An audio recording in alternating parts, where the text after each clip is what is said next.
Diabetes ಇರೋರು beetroot ಸೇವನೆ ಮಾಡಬಹುದಾ? ಬೀಟ್ರೂಟ್ ಸೇವನೆ ಮಾಡೋದ್ರಿಂದ ಶುಗರ್ ಲೆವೆಲ್ ಹೆಚ್ಚಿಗೆ ಆಗಲ್ವಾ ಅನ್ನೋದಾದರೆ, ಡಯಾಬಿಟೀಸ್ ಇರೋರು ಬೀಟ್ರೂಟ್ ಸೇವನೆ ಮಾಡ್ಬೋದು, ಅದರಿಂದ ಶುಗರ್ ಲೆವೆಲ್ ಏನು ಹೆಚ್ಚಿಗೆ ಆಗಲ್ಲ.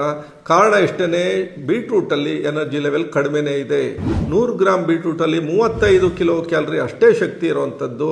88 ಗ್ರಾಮ್ ನೀರಿನಂಶ ಇದೆ, 4 ಗ್ರಾಮ್ ನಾರಿನಂಶ ಇದೆ, ಜೊತೆಗೆ ವಿಟಮಿನ್ಗಳು, ಖನಿಜಾಂಶಗಳು, ಅಲ್ಪ ಪ್ರಮಾಣದ ಪ್ರೋಟೀನ್ ಸಹ ಇದೆ. ಬಟ್ ಕಂಡೀಷನ್ಸ್ ಏನಂತಂದರೆ, ಫಾಸ್ಟಿಂಗಲ್ಲೇ ಶುಗರ್ ಲೆವೆಲ್ 250-300 ಮೇಲ್ಗಡೆ ಇದ್ದರೆ ಅಂಥವ್ರು ಬೀಟ್ರೂಟ್ ಅವಾಯ್ಡ್ ಮಾಡ್ಕೋಬೇಕು. ಆಮೇಲೆ ಬಳಸೋ ತೆಂಗಿನಕಾಯಿ ತುರಿ ಕಡಿಮೆ ಮಾಡಬೇಕು. ಯಾಕೆಂದರೆ 100 ಗ್ರಾಮ್ ಅಡುಗೆ ಎಣ್ಣೆಯಲ್ಲಿ ಸುಮಾರು 900 ಕಿಲೋ ಕ್ಯಾಲರಿ ಅಷ್ಟು ಶಕ್ತಿ ಇದೆ. 100 ಗ್ರಾಮ್ ತೆಂಗಿನಕಾಯಲ್ಲಿ ಸುಮಾರು 409 ಕಿಲೋ ಕ್ಯಾಲರಿ ಅಷ್ಟು ಶಕ್ತಿ ಇದೆ. ಹೀಗಾಗಿ ಬೀಟ್ರೂಟ್ ಸೇವನೆ ಮಾಡಬೇಕಾಗಿದ್ದರೆ ಅಡುಗೆ ಎಣ್ಣೆ ಕಡಿಮೆ ಬಳಸ್ಕೊಂಡು ತೆಂಗಿನಕಾಯಿ ತುರಿ ತುಂಬ ಕಡಿಮೆ ಬಳಸೋದಾದರೆ ಬೀಟ್ರೂಟ್ ಸೇವನೆಯಿಂದ ಶುಗರ್ ಲೆವೆಲ್ ಹೆಚ್ಚಿಗೆ ಆಗಲ್ಲ. ನಮಸ್ಕಾರ.